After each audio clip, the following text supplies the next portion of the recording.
In this chapter, we're going to talk about the different settings that psychiatric care is given in, such as your inpatient and your outpatient. Also, too, don't forget that we will have a guest speaker who will also be covering some of this as well. So we have prevention strategies also for mental health. With primary prevention, this is before any problem has raised its ugly head. We want to reduce the number and the incidences of new cases.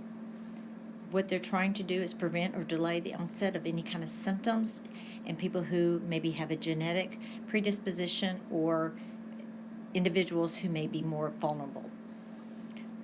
Also, coping strategies and psychosocial support is very important, especially for the younger population. We want to show them good interventions that work, such as preventing mood and anxiety disorders. When you come to secondary prevention, you want to prevent the prevalence and number of new and old cases at any point in time during of any psychiatric disorders that they may have.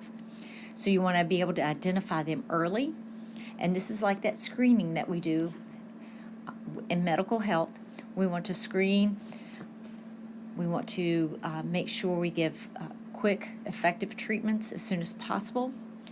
May not always stop the disorder from beginning, but it may help us to delay or avert any kind of progression or something getting worse.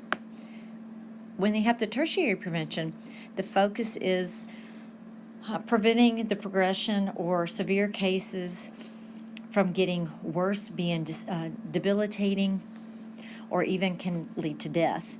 Rehabilitation is how we preserve and restore people back to normal functioning, or as functioning as they can be. In cases, they've said with major depression, your aim is to avoid loss of employment, you reduce disruption of the family and the family process, and prevent suicides. Outpatient psychiatric mental health care. There are some different types of providers and care that are given, and they have a nice comparison outpatient versus inpatient care settings on page 71 in your textbook. There's a table there, table 4-1. The assertive community treatments. When you hear that, it's kind of a little bit scary thinking of assertiveness out in the community. But what they do is they provide intensive community services to those individuals with some type of serious persistent mental illness who live in the community but still require extensive services to help prevent admissions or repeat hospitalizations. When we're looking at the outpatient psych units, you have primary care providers. You'll also have your specialty providers, your patient-centered health and medical homes where they live in a group home, your community clinics, and some type of psychiatric home care that's out there. One of the differences that you see is with outpatient, there's the supervision is intermittent. It doesn't happen all the time. They pop in and out and check on those, and they really look at those individuals becoming independent, having independent living and an independent living environment, and knowing how to take care of themselves and prevent any kind of issues, safety issues, and prevent any risk. Whereas your inpatient, they're under 24/7 supervision. They have to have that therapeutic milieu to help them with that nice healing environment. So it's a little bit different when you look at those two treatments. You want to stable and improve their level of functioning in the community when it comes to outpatient. However, in the inpatient, they're during a crisis or peak of the illness, and so we're trying to stabilize them to get them back into the community. And then they list different interventions, and you can look at those on page 71 in your textbook. Sometimes we have what we call partial hospitalization programs, and this is individuals who don't need to be there all the time, but maybe during the day they become weak. Let's say you have a severe alcoholic, and when the wife, he states to the nurse that when my wife leaves for work, I'm so afraid I'm going to start drinking again. The urge is there, and I just can't stay away from that bottle. And I'm afraid I'm going to do something. And so they may have this individual go to partial hospitalization, where during the day when the wife is at work, he is at the hospital, and then he comes home in the evenings when she is. Other type of venues can be telephone crisis counseling, where there is actually someone on a phone to help those within a crisis. Telephone outreach, helping individuals know where to go for help. We have the internet, and there's some crisis centers who are actually on the internet who will work such as suicide crisis hotlines and things like that. And then telepsychiatry, where patients can call in and talk to their provider, a healthcare provider in mental health. Nurses in the outpatient setting and out in the community, they have to be quite strong in their skills and autonomy, and have a lot of competence in cultural differences, not only ethnically, but different groups out and about, and genders, and have a lot of knowledge. Also, they have to know what resources are out in that community, and they have a lot of autonomy. So this does involve enhancing a lot of patient strengths in their day-to-day activities and settings. They can help individualize care to fit the patient, and allows the patient and their families to learn new ways of coping with systems and in difficult situations. This includes empowerment and also self-management as well. During these visits includes a psychosocial assessment. They're going to be doing case management, promoting a continuation of their treatments, and there is a lot of teamwork and collaboration, talking to members of the team about different individual patients. The psychosocial assessment is on page 71, and it gives you a little description about that. And also on that page, they talk a little bit about treatment goals and interventions for those individuals living out in the community. So a breakdown of the assessment, psychosocial assessment. You have housing adequacy and stability. So if a patient maybe faces fears of being homeless, it's not possible to focus on other treatment issues. Sometimes there's income or source of income, so the patient must have a basic income, whether from an entitlement, a relative, or some type of other source. They have to be able to obtain necessary medications, and also anything they need to meet their daily needs for fooding and clothing, to be able to go out into the outpatient community setting. Family and the support system is very important. The presence of a family member, maybe even a friend or some type of neighbor who supports their recovery, can gives a person, the nurse, a contact person, and also they have to have the patient's consent as well to be able to work with this support person. Substance abuse history and current use. This is often hidden or minimized during hospitalization.